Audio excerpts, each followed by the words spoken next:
Hey guys WhatsApp, আজকের এই ভিডিওতে আমরা কথা বলবো মুঞ্জিয়া সিনেমাটাকে নিয়ে। তো মুঞ্জিয়া সিনেমাটা কয়েকদিন আগে ডিজনি প্লাস হটস্টারে এসছে এবং যেহেতু আমার হলে এই সিনেমাটা দেখা হয়ে ওঠেনি, তো সেই জন্য এই সিনেমাটা আমি ওটিটিতেই দেখলাম এবং এই সিনেমাটা কিন্তু বক্স অফিসে খুব ভালো একটা ফলাফল করেছিল। তো চলো এই সিনেমাটাকে নিয়ে আরেকটু বিস্তারিত কথা বলা যাক।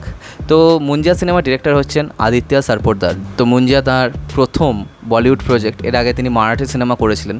তো এখানে সবথেকে বেশি সাধুবাদ দিতে হয় এই সিনেমার ডিরেক্টরকে, কারণ তিনি এই সিনেমায় সবথেকে বেশি যেটা রেখেছেন সেটা হচ্ছে কালচারাল ইম্প্যাক্ট। কারণ তিনি মুম্বাই থেকে বিলং করেন এবং তিনি যে জায়গার গল্প বলছেন সেটা মহারাষ্ট্রের। তো মহারাষ্ট্রের যে ফোকলোরটা আছে, সবথেকে পপুলার ফোকলোর একটা, তো সেটাকে নিয়ে যখন তিনি পর্দায় বলছেন তখন তার মধ্যে কোথাও না কোথাও ডিটেলিংটা অনেক বেশি আছে। তো ডিরেক্টরের একটা বড় থামস আপ কিন্তু প্রাপ্য, কারণ ডিরেক্টর কিন্তু রীতিমতো খেটেছেন, এটা কিন্তু বোঝা যাচ্ছে। এবং তার যে এটা প্রথম প্রজেক্ট, এটা কিন্তু দেখে একবারও মনে হয়নি, কারণ তিনি রীতিমতো মুন্সিয়ানা কিন্তু প্রদর্শন করেছেন। এবং অন্যদিকে আমি আসি লিড কাস্টের অভিনয়ের দিকে, তো এই সিনেমার মুখ হচ্ছেন অভয় বার্মা এবং অভয় বার্মাকে বেস্টন করে এই গোটা গল্পটা কিন্তু এগিয়েছে। এবং এখানে অভয় বার্মার পারফরমেন্স কিন্তু খুব ভালো এবং সবথেকে ভালো স্ক্রিন প্লেতে যে জিনিসটা লেগেছে সেটা হচ্ছে যে এই সিনেমাতে প্রথমত রাইটিং তো খুব স্ট্রং। এবং এখানে স্ক্রিন প্লে কেন বলছি, তো এখানে স্ক্রিন প্লে সবথেকে প্লাস পয়েন্ট সেটা হচ্ছে এখানে প্রথমে হিরো ছিল আন্ডারডগ এবং সেখান থেকে যখন হিরোর উত্থানটা হয়েছে সেটা কিন্তু রীতিমতো পর্দায় দেখতে খুবই ভালো লাগে। এবার এই যে এন্টায়ার জিনিসটা কিন্তু স্ক্রিনে যখন আমরা দেখছি তখন কিন্তু খুব এনজয়েবল লাগছে, কারণ হিরোর এখানে 100% যে ক্যারেক্টার আর্ক সেটা কিন্তু কমপ্লিট হয়েছে।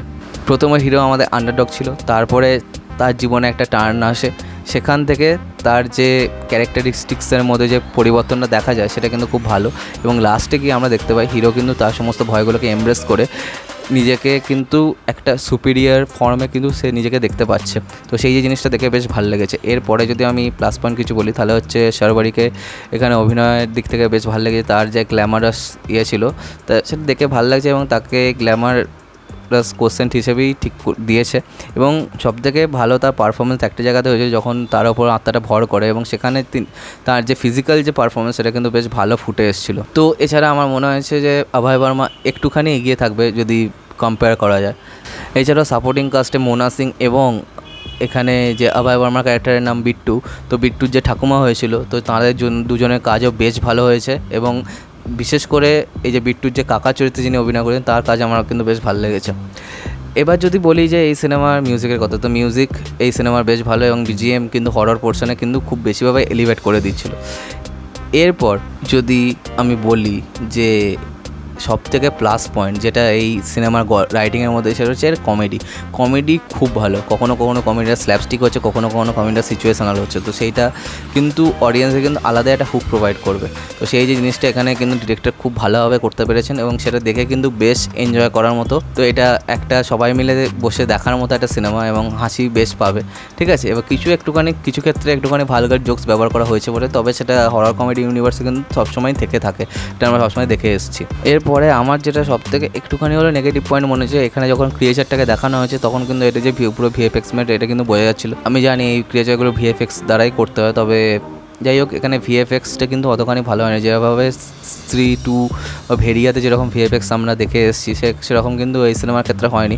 তবে একটা কি, এখানে কিন্তু ভিএফএক্স যে কাঁচা হয়েছে সেটা কিন্তু অনেকটা ক্রিয়েটিভিটিতে ঢেকে দেওয়া হয়েছে।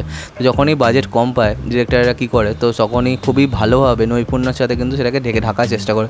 তো সেটা দেখেও বেশ ভালো লেগেছে। তবে ভিএফএক্সের কাজ কিছু কিছু জায়গায় কিন্তু খামতি আমার চোখে ধরা পড়েছে। তো সব মিলিয়ে মুঞ্জা কিন্তু একটা বেশ এনজয়েবল সিনেমা এবং আমি বলবো তো হরর কমেডি ইউনিভার্সের ভেরিয়া থেকে তো আমি আগেই রাখবো। যে সবথেকে উইকেস্ট ফিল্ম হয় সেটাই হচ্ছে ভেরিয়া। আমার মুঞ্জিয়া সিনেমাটা কিন্তু বেশ ভালো লেগেছে এবং খুবই এনজয় করেছি। তো আজকের মতো ভিডিওটা এখানে শেষ করলাম। কমেন্ট করে জানাবে তোমাদের কি রিয়াকশন এই সিনেমাটা থেকে, আর সাবস্ক্রাইবটা প্লিজ করে দাও যাতে আমার সাথে তোমাদের আবার দেখা হয়। Bye bye.